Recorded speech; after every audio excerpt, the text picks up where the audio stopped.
Hello दीदी बहनी, अरे शोभा देहाती ब्लॉग में आप सभी दीदी बहनी का स्वागत और अभिनंदन करती हूँ। तो आज मैं लेकर आई हूँ बहुत ही सुंदर कलसा गुठाई गीत। कलसा गुठाई गीत जब ननद जी कलसा को गोंठती हैं, वो करे बाद ननद नेग के बड़े बहनी कैसे रिसिया थी, एक आप सब देखें गाने के माध्यम से। तो आप सब अपने ननद को मनावें और ननद रानी देखा कलसा गोंठत की कान एक चार मांगा थी। तो गीत के माध्यम से बहनी कुछ और मांगे तो देहू जी नहीं तो गीत के माध्यम से हम आप सबके लगे तक पहुँचावत ही।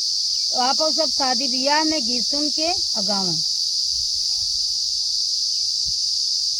कलसा के यारी यारी ननदी जाऊं ना सजावैया रे, जाऊं ना सजावैया रे, गोबर के किनार बनावै रे लाला नवैया रे, गोबर के किनार बनावै रे लाला नवैया रे, कलसा सजाई ननदी धरती माड़ाऊ नाया रे, धरती माड़ाऊ नाया रे, कलसा सजाई ननदी धरती माड़ाऊ नाया रे, धरती माड़ाऊ नाया रे, नेगवा मांगत रिसियाई रे लाला नवाया रे, नेगवा मांगत रिसियाई रे लाला नवाया रे, कलसा गोठाई ननदी धरती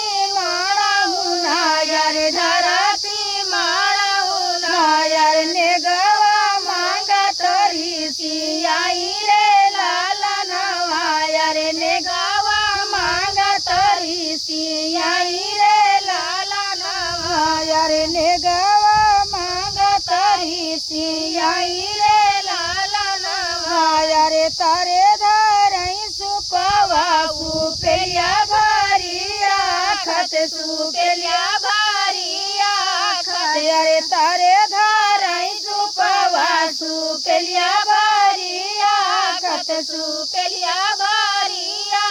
खत, अरे भाऊजी कलसा पर छाई जाई रे लाला नवाया रे, भाऊजी कलसा पर छाई जाई रे लाला नवाया रे, भाऊजी कलसा पर छाई जाई रे लाला नवाया रे, सुपवा उठाई ननदी फेंकई पीछावर वाया रे, फेंकई पीछावर वाया रे, सुपवा उठाई ननदी फेंकई पीछावर वाया रे, फेंकई पीछावर वाया रे, कैठी हमारे भातीजा रे लाला नवाया रे, कैठी हमारे भातीजा रे लाला नवाया रे, कैठी हमारे भातीजा रे लाला नवाया रे, कतारा जोइया बैठाऊ बाई भातीजवा, बैठाऊ बाई भातीजवा यार, दूसरे मानो टकई बाउछर रे लाला नवाया रे, दूसरे मानो टकई बाउछर रे लाला नवाया रे, दूसरे मानो टकई बाउछर रे लाला नवाया रे, दूसरे मानो टकई बाउछर रे लाला नवाया रे, तना सुनत बोलाई दुल्हे कावने रामा, दुल्हे कावने रामा यार, काहे कबुअरी सियानु रे लाला नवाया रे, काहे कबुअरी सियानु रे लाला नवाया रे, पाली के बुआ पालोरी के बुआ यार, बड़ा करूए तना यार, बड़ा की हुए तना यार, दूधवा कई कव राखी आयु रे लाला नवाया रे, दूधवा कई कव राखी आयु रे लाला नवाया रे, दूधवा कई कव राखी लायु रे लाला नवाया रे, काहे बुआ गयुरी सियाई रे लाला नवाया रे, काहे बुआ गयुरी सियाई रे लाला नवा। तो दोस्तों ये हमारा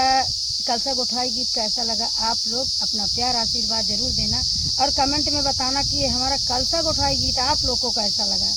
तो कमेंट के माध्यम से अगर आप लोग बताएंगे तो हमारा हौसला और बुलंद होगा। हम नए नए गीत के साथ फिर उपस्थित होंगे शोभा देहाती ब्लॉग में दोस्तों। तब तक के लिए राम राम।